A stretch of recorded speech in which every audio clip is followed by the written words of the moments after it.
Quiero que se fije bien en esta imagen. Guárdela en la memoria porque volveremos sobre ella. Se trata, en efecto, de un carro al galope encontrado en la zona de Tamarjet, al sur de Argelia. Una pintura como otras que iremos viendo, que guarda una estrecha relación con la historia que quiero contarle. Otra historia oficialmente imposible, que no será del agrado de los arqueólogos ortodoxos. Pero la verdad, como usted sabe muy bien, no es patrimonio de nadie. Sígame y juzgue por sí mismo.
Keops, Kefren, Micerinos, el símbolo de Egipto, la última de las 7 maravillas del mundo antiguo, y sobresaliendo como una reina Keops, la gran pirámide.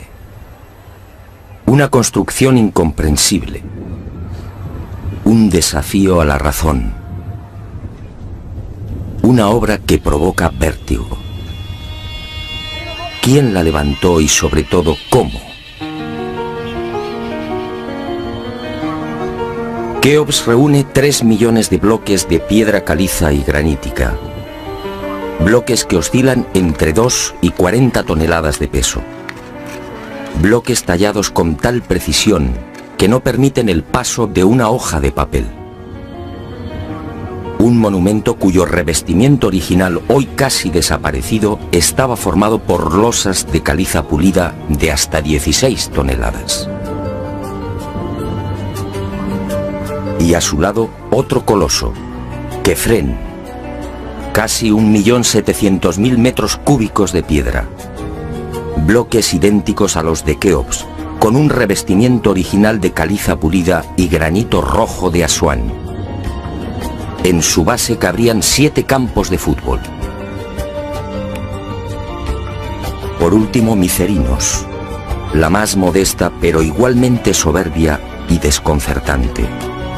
Su altura equivale a un edificio de 20 plantas. Hoy la tecnología tendría graves dificultades para alzar y depositar esos bloques de piedra.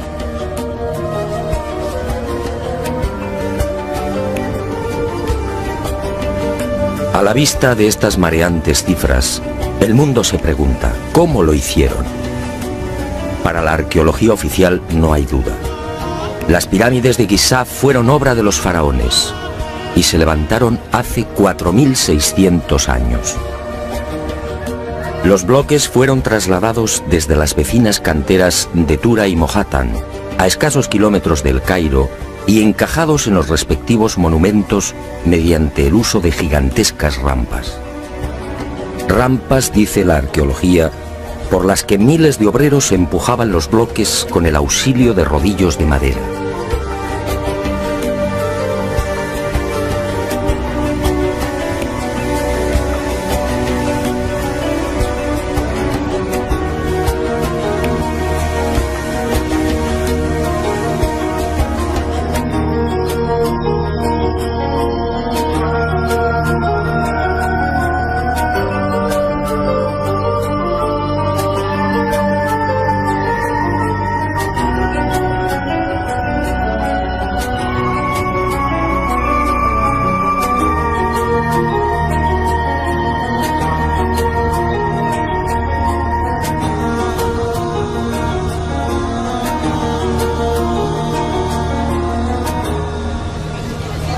Pero la célebre teoría de las rampas, divulgada en el siglo XX por el arqueólogo alemán Ludwig Borchardt, no termina de convencer a cuantos hemos tenido el privilegio de pisar la meseta de Giza y contemplar estos 3 millones de bloques.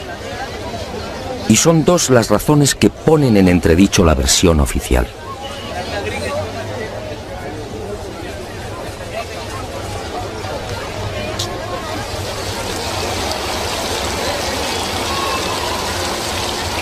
Según los arqueólogos, la Gran Pirámide fue construida por Keops, el faraón que reinó entre los años 2590 y 2567 a.C.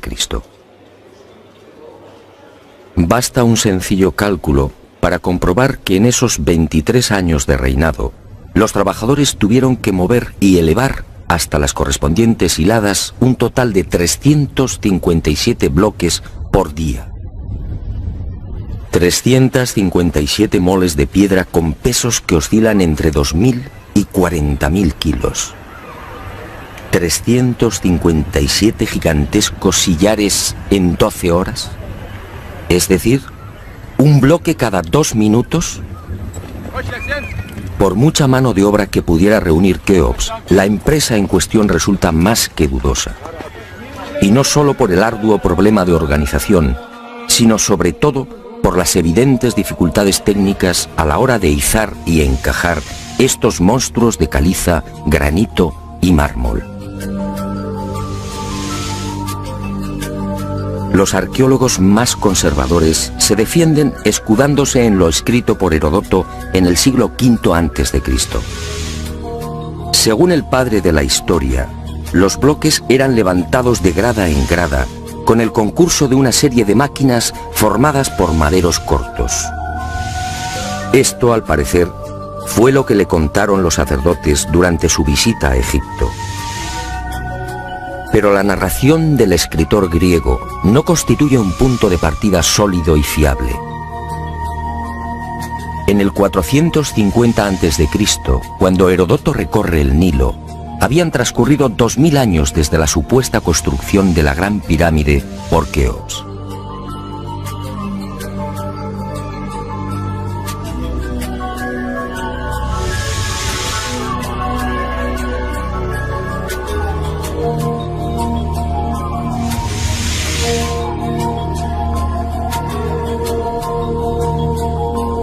Heródoto no menciona las rampas, ni se atreve tampoco con el espinoso problema de los 357 bloques por día. Heródoto cuenta lo que le contaron. ¿Es esto una prueba científica para determinar cómo y cuándo se levantó la Gran Pirámide?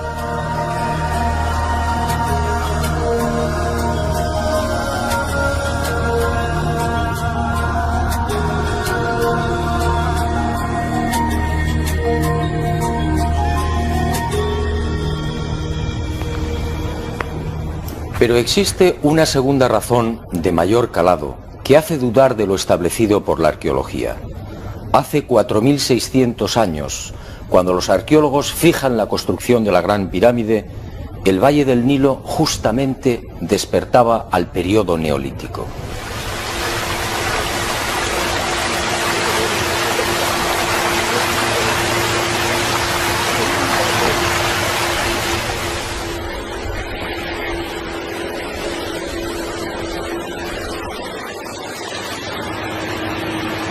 En otras palabras, tanto en el sur, en el Alto Egipto, como en las regiones del Fayum y del Delta Occidental, los habitantes malvivían en chozas de juncos y adobe.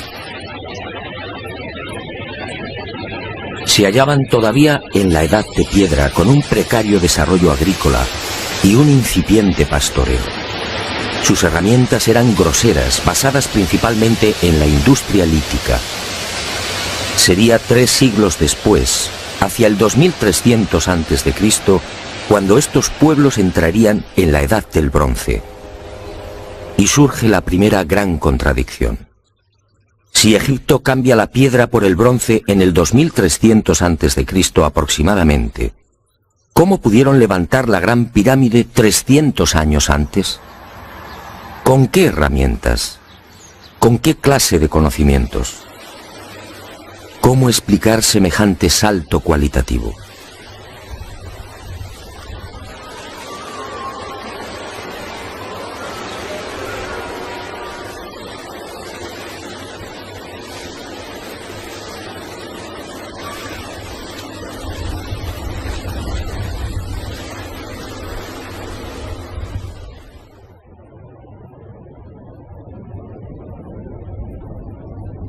Nadie en su sano juicio y con un mínimo de información puede aceptar que esta maravilla arquitectónica fuera obra de unas gentes primitivas que ni siquiera conocían la escritura.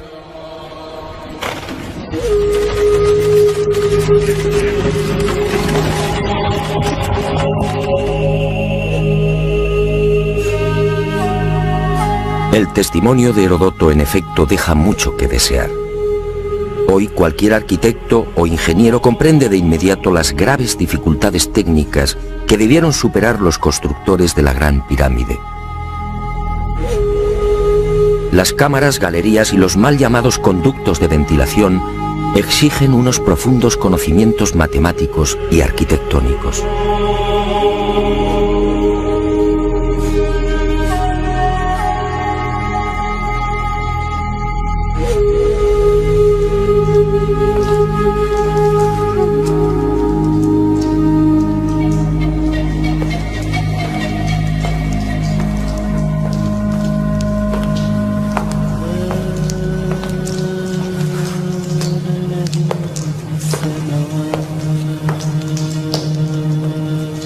Basta echar un vistazo a las toscas herramientas con las que, según los arqueólogos, se construyeron las pirámides para comprender que algo falla en esta historia. Unas herramientas, además, que no existían hace 4600 años. Es que estos mazos, niveles, bolas de dolerita, escuadras, trineos de madera y regletas sirvieron para establecer las asombrosas proporciones de la Gran Pirámide. ¿Cómo explicar, por ejemplo, que la desviación de la orientación norte-sur de sus caras no supere los 3 minutos 20 segundos hacia el oeste? ¿Cómo explicar la increíble perfección de la angulación de los bloques de revestimiento? Hoy solo podríamos alcanzarla con instrumentos ópticos. ¿Cómo entender que hace 4600 años aquellos pueblos neolíticos dispusieran ya de una medida tan perfecta como el codo? Como es sabido, solo en la era espacial se ha podido comprobar que el metro estaba mal medido. Su longitud en realidad es algo más de lo que siempre habíamos creído. El metro exacto tiene una longitud de 1.047. Pues bien, 2 codos egipcios equivalían exactamente a 1.047. El metro de la era espacial. ¿Cómo lo lograron? Pero las dudas y contradicciones no terminan ahí. Hasta el día de hoy nadie ha logrado explicar satisfactoriamente el sistema de iluminación utilizado a la hora de construir las pirámides. Las tradicionales antorchas no sirven. No hay restos de hollín en techos o paredes. En cuanto a la fórmula de los espejos, reflejando la luz solar hasta lo más profundo, tampoco resiste un análisis medianamente serio. El movimiento del Sol obligaría a los constructores a una penosa labor de permanente rectificación. Esa luz sería útil como mucho para las salas y galerías más próximas a la entrada.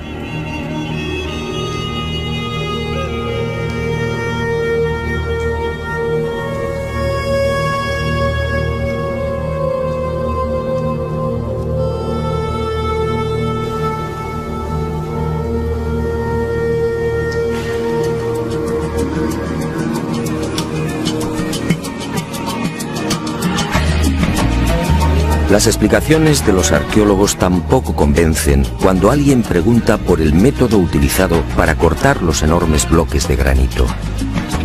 ¿Herramientas de cobre? Eso sería como intentar cortar una mesa de mármol con unas tijeras.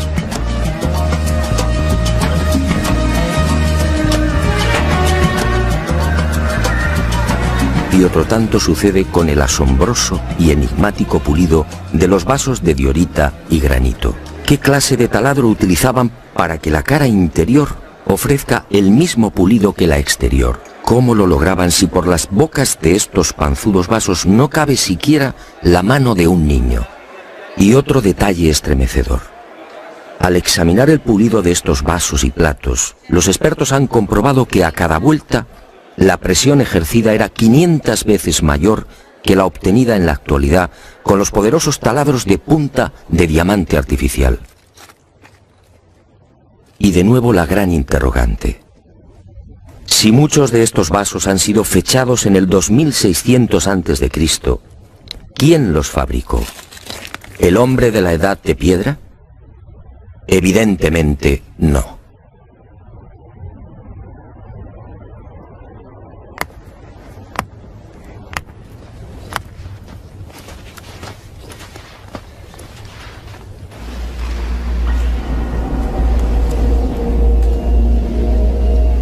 ¿Y quién fue capaz de un pulido como el que presenta el supuesto sarcófago de la pirámide de Keops?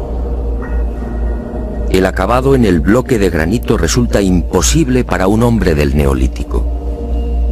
Mientras las esquinas aparecen absolutamente cuadradas, el índice de imperfección de la superficie del sarcófago no llega a 2/10 de pulgada.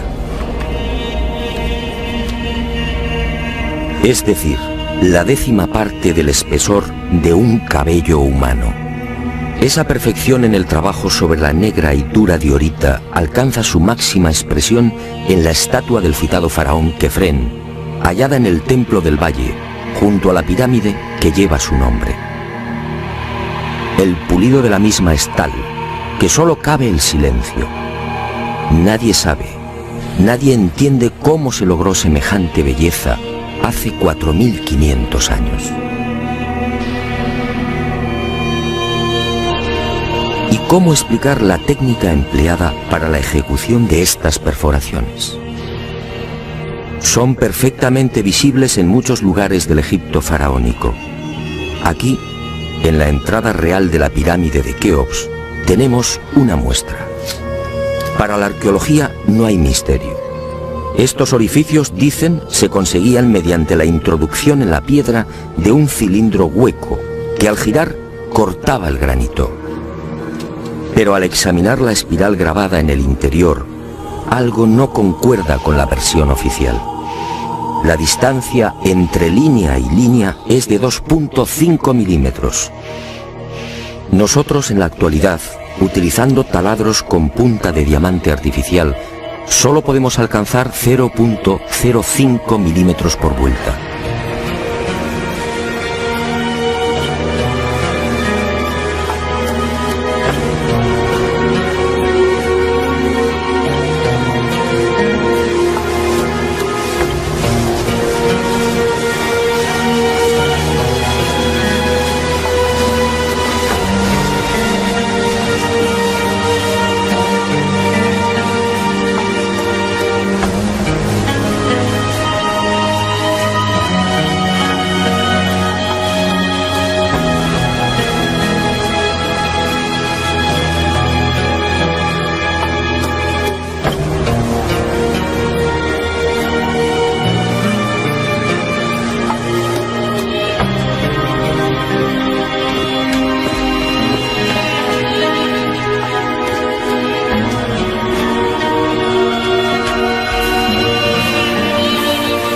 cómo desarrollaban aquellos primitivos egipcios semejante presión y fuerza con un simple cilindro hueco.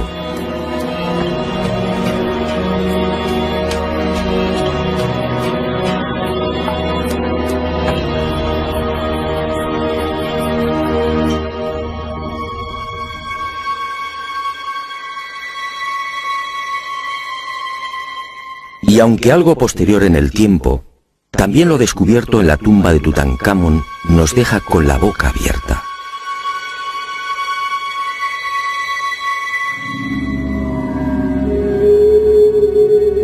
Cuchillos inoxidables, sandalias y manoplas de oro, una cama ergonómica,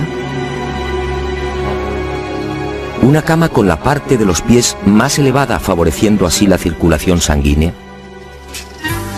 ¿Cómo es posible hace 3.333 años? ¿De quién lo aprendieron?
Hoy, francamente, son muy pocos los que creen en la versión oficial.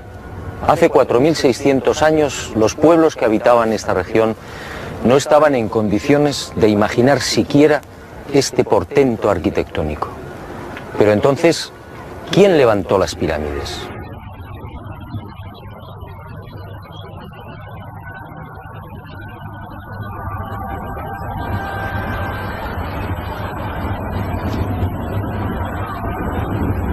Una primera pista aparece en esta estela de piedra. Una estela depositada en la sala 42 del Museo del Cairo y que muy pocos turistas se detienen a contemplar. La arqueología la denomina la estela del inventario. Se trata casi con seguridad de una copia de otro texto mucho más antiguo. En ella se lee un párrafo demoledor que deja sin argumentos a los arqueólogos. Dice así: el faraón Keops fundó la casa de Isis, señora de la pirámide, detrás de la casa de la Esfinge. ¿Señora de la pirámide? ¿Quiere esto decir que la gran pirámide ya existía cuando Keops llegó al poder?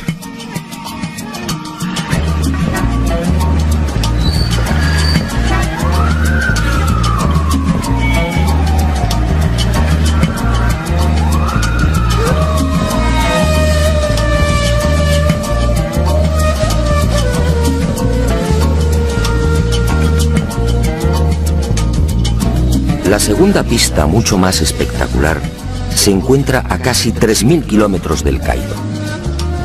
Y hacia allí nos dirigimos.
Este papiro, o lo que queda de él, recibe el nombre de Canon de Turín.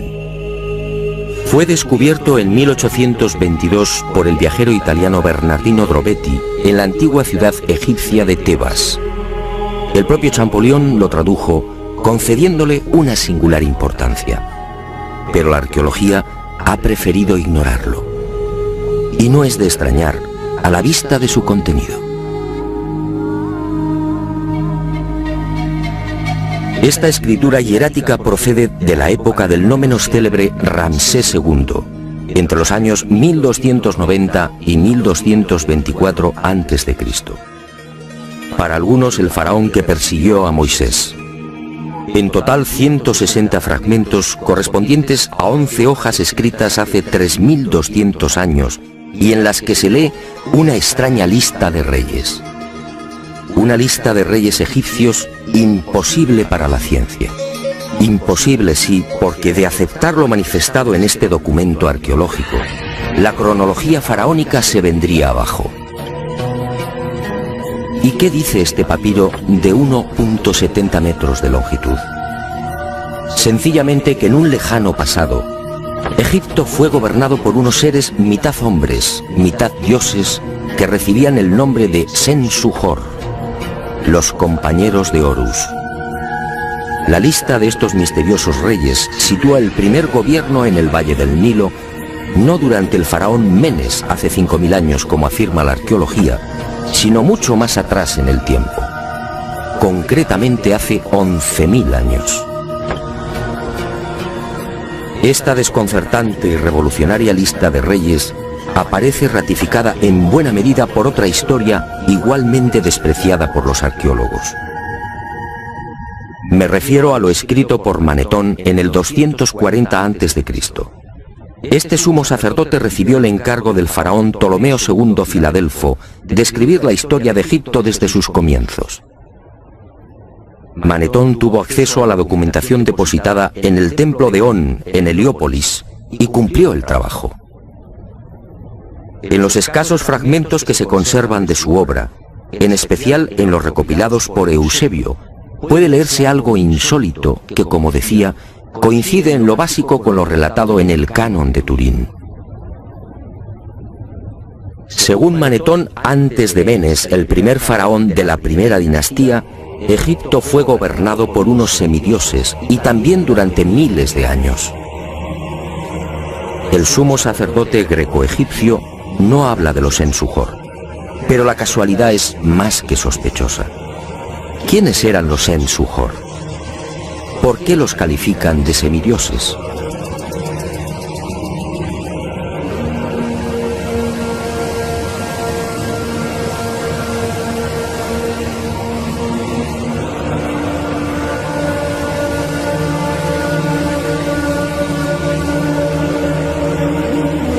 Para los arqueólogos más conservadores, los Sensuhor y la información suministrada por Manetón son pura fantasía.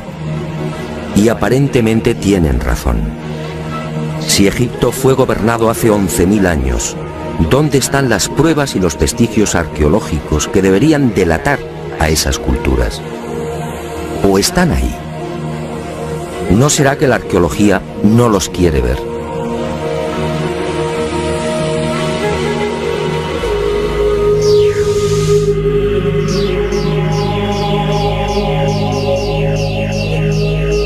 El presente descubrimiento se debe al investigador español Manuel Delgado.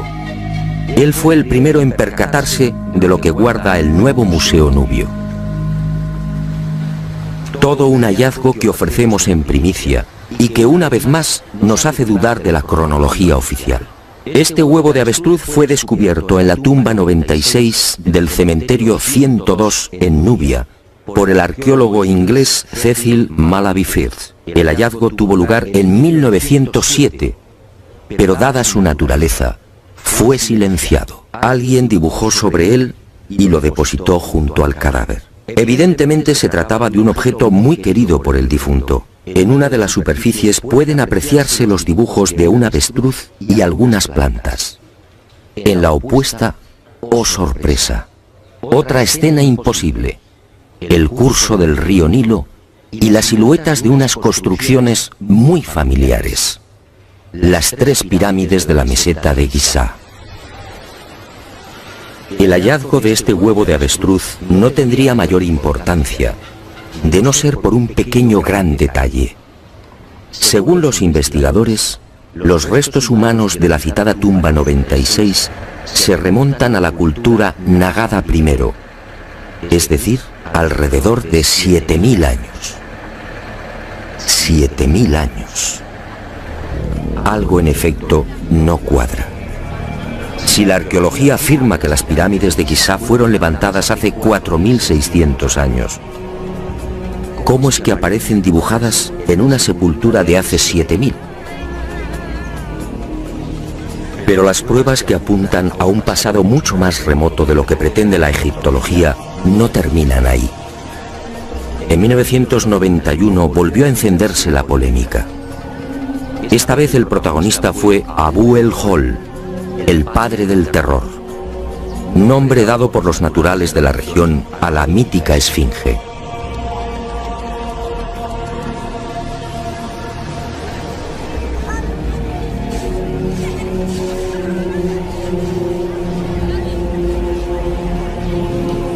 La esfinge, otro monumento emblemático de Egipto construido según la arqueología por el faraón Kefren hace 4.500 años.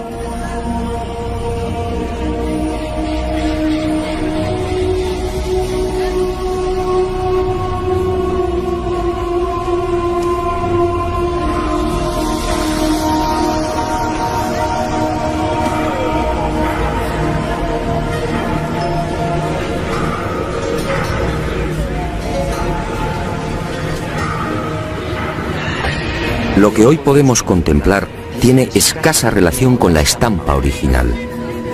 En el pasado se hallaba totalmente pintada. El cuerpo de león en rojo y el tocado de la cabeza en azul, con rayas horizontales en amarillo. Portaba una barba postiza y por delante de esa barba aparecía una estatua a tamaño natural. Durante la invasión de los mamelucos, la esfinge fue cañoneada y la nariz destrozada. 4.500 años. ¿Por qué la arqueología sitúa la construcción de la esfinge en esa época? En primer lugar, por el parecido del rostro con algunas de las estatuas de Kefren. Y además por el hecho de hallarse muy próxima al templo funerario de dicho faraón. Aunque parezca increíble, eso es todo.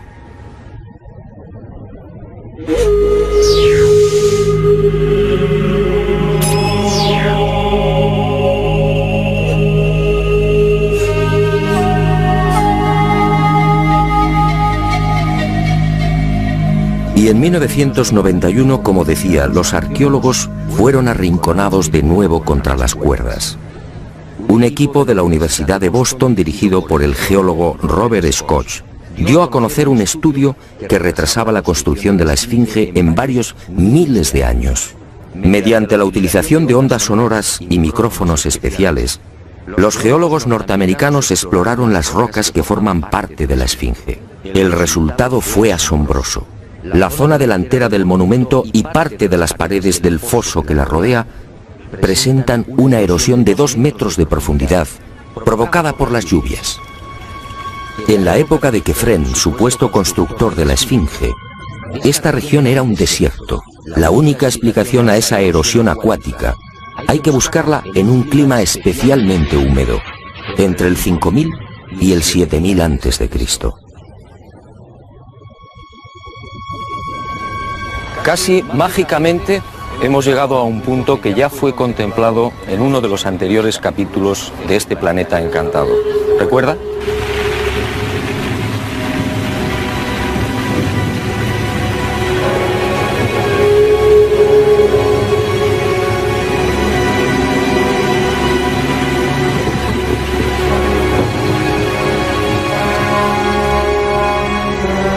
Al hablar del Gran Jardín, pudimos comprobar cómo todo el norte de África, hace unos 12.000 años aproximadamente, se vio sometido a un dramático cambio climático.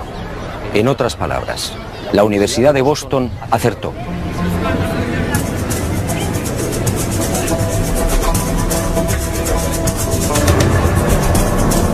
Fue a partir de esa época, hace ahora unos 8000 años, cuando los monzones perdieron fuerza y el Sáhara entró en un lento pero progresivo proceso de desertización.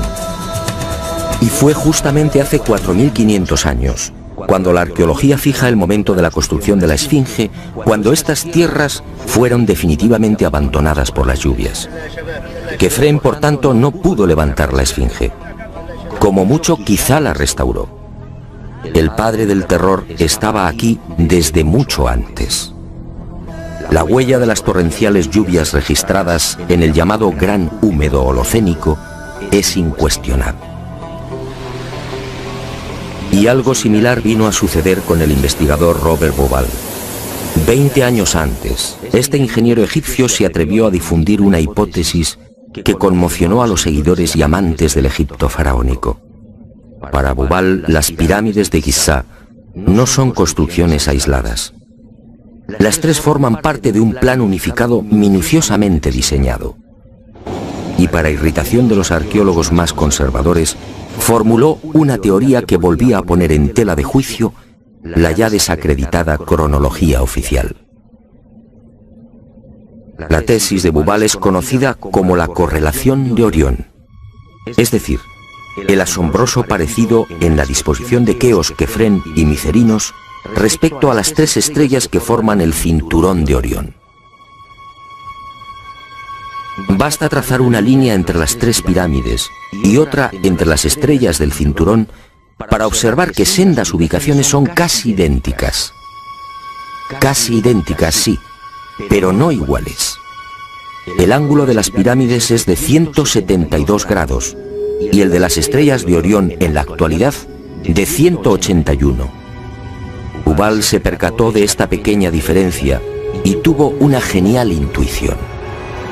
Con la ayuda de las computadoras retrocedió en la historia y descubrió que la alineación de las estrellas del cinturón de Orión coincidía con la de las pirámides hace 12.500 años.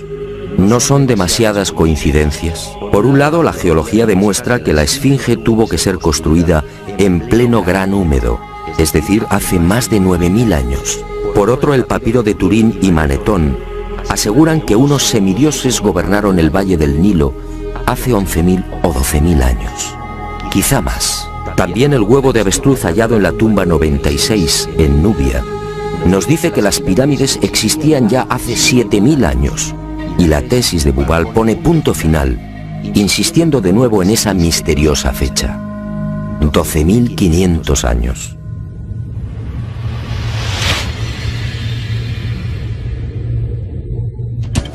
Si tres indicios constituyen una prueba, ¿qué podemos pensar cuando al menos se contabilizan 5?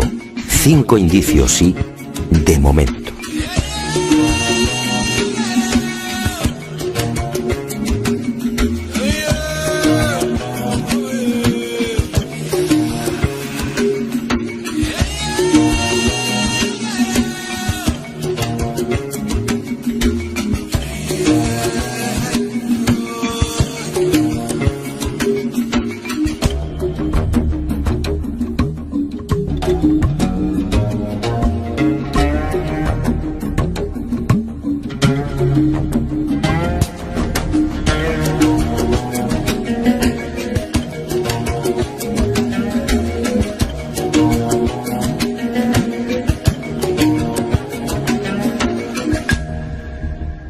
No, las pruebas que contradicen la versión de la arqueología oficial no han concluido. ¿Recuerda usted esta pintura? Fue descubierta en el Tassili argelino. Según los arqueólogos, tiene una antigüedad aproximada de 5.500 años, probablemente mucho más. Se trata, en mi opinión, de un carro egipcio. Pero ¿cómo es posible? ¿Un carro egipcio a 2.500 kilómetros del Nilo? ¿Un carro egipcio antes de que existiera Egipto? Si la arqueología dice que el primer faraón de la primera dinastía empezó a reinar 4.920 años antes del presente, ¿cómo explicamos esta pintura, datada mucho antes? No fue la única. En mis investigaciones por el Sáhara pude descubrir cientos de ellas. En 1982, una síntesis de los trabajos de Henry Lott sacaba a la luz un total de 600 carros pintados o grabados. A estos hay que sumar otros 400, distribuidos por Mauritania, Marruecos, Argelia, Libia, Mali y Níger. Más de 1000 carros pintados o grabados a 2000, 3000 y 5000 kilómetros del Nilo. ¡Qué extraño! Carros y conductores típicamente egipcios. Perfiles, tocados y vestiduras son elocuentes. Carros y personajes egipcios en el corazón del Sáhara. Cuando interrogué a los arqueólogos, la mayoría se encogió de hombros. A decir verdad, estas pinturas no son cómodas. Algunas han sido fechadas en una época en la que, según la arqueología, carros y caballos no habían hecho acto de presencia en Egipto.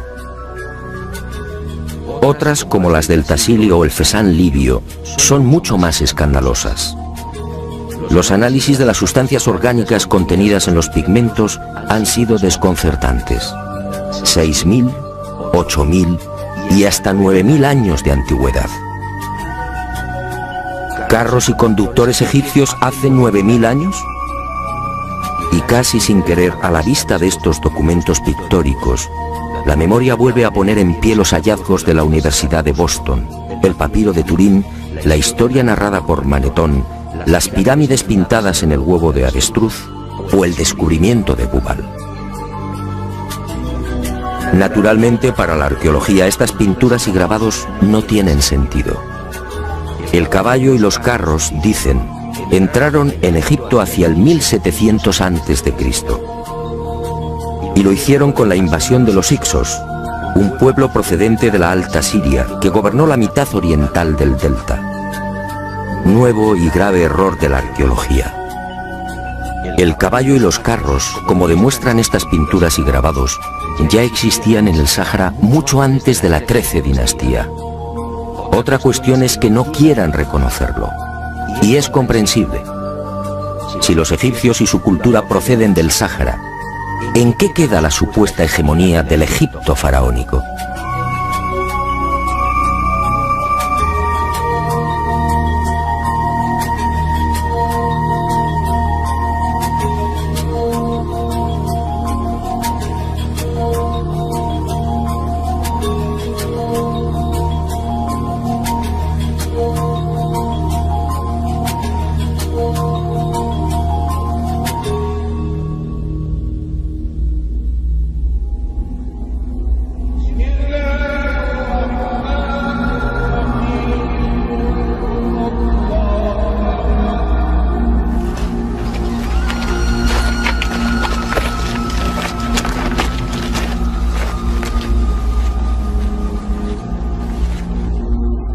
Pero las imposibles pinturas egipcias en el Sáhara, a 2500 kilómetros del Nilo, no se limitan a carros al galope.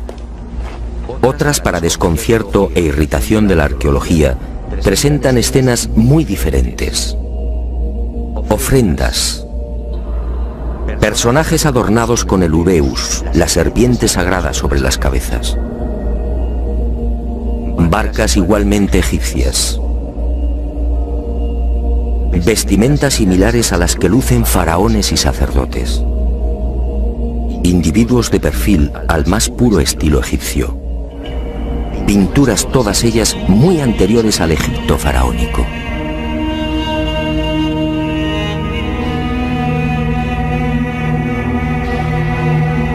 ¿Barcas egipcias en pleno desierto?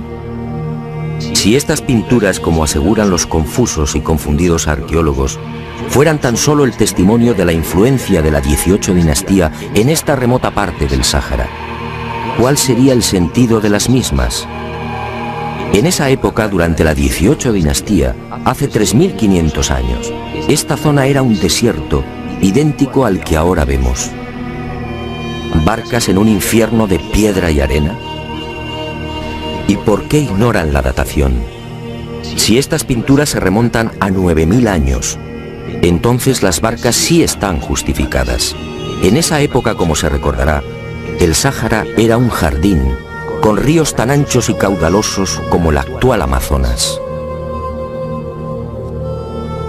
Pero las extrañas coincidencias van más allá. En esta tumba, a lo largo de más de 120 metros, hace 3100 años, Ramsés III mandó pintar lo que se conoce como el Libro de las Puertas, una especie de cartografía del más allá, una síntesis de la religión del inframundo, la religión del río infernal, la religión que partió del Sáhara y que posteriormente, con las migraciones, apareció entre los guanches, los íberos y los etruscos. ¿Casualidad? ¿Y qué decir de los cientos de representaciones de la vaca sagrada Hathor, del buey Apis o del carnero Amón, todos egipcios con el disco solar entre los cuernos? ¿Cómo explicar que estas mismas imágenes podamos encontrarlas en las pinturas y grabados rupestres de Marruecos, Libia o Argelia? Grabados y pinturas, no lo olvidemos, de 9000, 10.000 y 12.000 años de antigüedad, es decir, muy anteriores a los bóvidos egipcios. Para el que lo quiera ver, está muy claro. El dios Sol o Amón-Ra de los egipcios, el Achamón de los guanches o el Baal-Jamón de los fenicios tienen un origen común: el profundo y olvidado Sáhara.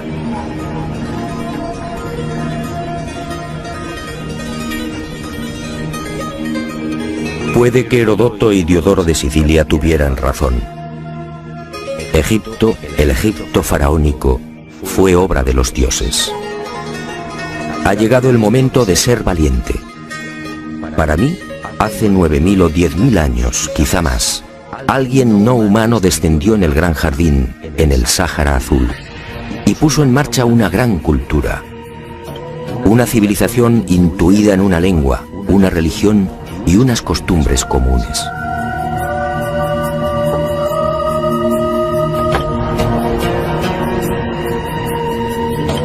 Esos seres, esos dioses de cabezas redondas pintados en Tassili, podían proceder de Orión.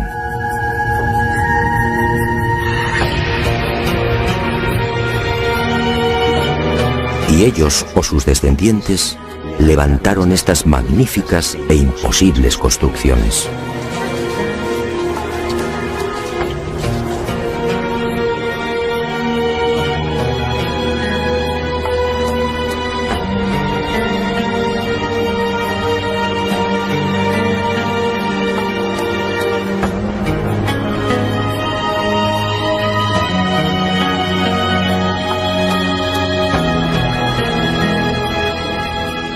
¿Cree usted que se trata de un sueño? Schopenhauer decía que toda verdad, al nacer, es ridiculizada y perseguida. Demos tiempo al tiempo. Algún día el hombre se verá obligado a escribir de nuevo la historia.